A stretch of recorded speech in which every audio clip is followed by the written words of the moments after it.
What's poppin', everyone? Adma here. So, it's a new month, and with a new month comes a new phone release. And Infinix has decided to skip the Note 9 and go straight to the Infinix Note 10. So, here are my thoughts on the Infinix Note 10 and the Note 10 Pro, and which one I think is actually better value for money if you're considering picking one of these up. So I'm going to start off with the differences between these two phones. There aren't actually a lot. Fundamentally, these two phones are practically the same, which is what you can say about every other smartphone on the market. They are all the same, with just little bits of improvements on one side over the other. So in regards to the Infinix Note 10 and the Note 10 Pro, the differences come in the processors, the screen refresh rate, and the camera array. So let me break this down. For the processor, it's the MediaTek Helio G95 on the Infinix Note 10 Pro, which is of course much better for gaming and the like. And then you have the MediaTek Helio G85 on the Infinix Note 10. Performance, my thoughts on that, I'll save for a later video. As for the cameras, you have only two working cameras on the Infinix Note 10 Pro. They say it's 4, but then I don't count the macro camera and the depth camera as cameras because those are useless. You have a 64 megapixel main camera and an 8 megapixel ultra wide camera.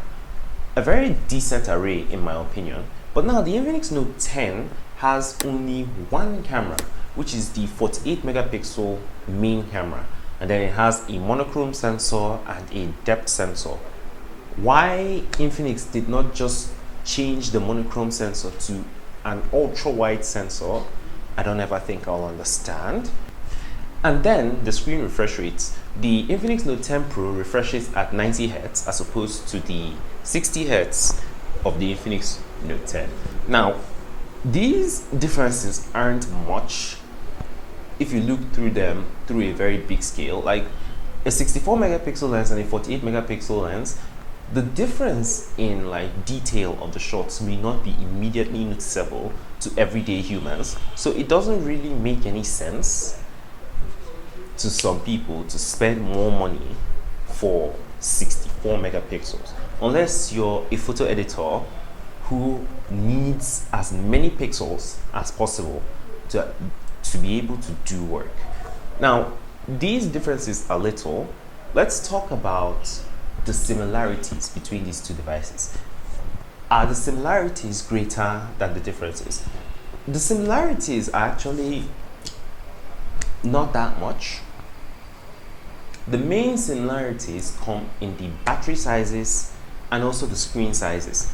So both these phones have a 6.95 inch 1080p LCD display with a centered hole punch, which somehow, just somehow, reminds me of the Samsung Galaxy Note 10. And then to back it all up, it has this aura glowish color. I mean, Infinix, I see you, I see you, I see you. Now, this isn't a problem at all, but then if you watched my review of the Infinix Note 7, linked up there, you will discover that 6.95 inches against a 20:9 aspect ratio is extremely very tall, and it can be daunting for some people. I got used to it quite quickly because I like big phones, but some people, especially those with smaller hands, may have an issue with this. If you don't like big phones, but you absolutely want this, well, get ready to just learn how to use the phone with two hands as opposed to just one. The second similarity is the battery sizes. Now, the battery sizes are both 5,000 milliamp hour batteries. The only difference between these two batteries is the fact that the regular Note 10 comes with an 18 watts charger as opposed to a 33 watts charger on the Infinix Note 10 Pro. Is this much of a difference? It actually is, because 33, the more watts I have, the faster my battery charges. But on the flip side, the faster my battery charges, the faster it degrades. Just pick your own poison, basically. Now, what are my thoughts on these phones? I mean, I get that Infinix is trying to step up their game and give us phones that are worth the money that we're now paying for. And pricing the Infinix Note 10 Pro at a base price of about 83,000 naira, and then going up to the 8GB version, which costs around 115k, that's actually a very good deal. And I don't think I'm going to complain. Will I recommend this to people? I will, because the processor is good and the storage offerings are pretty decent. But then there's only one thing I will tell you, a word of caution. If you want to get these phones and maybe you're going to be a very, very heavy user, I would advise that you get something like 6GB of RAM. Don't get 4. 4 may not really do it for you, especially since XOS isn't exactly Oxygen OS. It's not as optimized, and there are a few bugs and ads in some places in the UI. But then there is no OS on the planet that doesn't have its own fair share of bugs. So that shouldn't deter you. But just make sure that you get a higher capacity storage. Oh yes, one thing I forgot to praise Infinix for.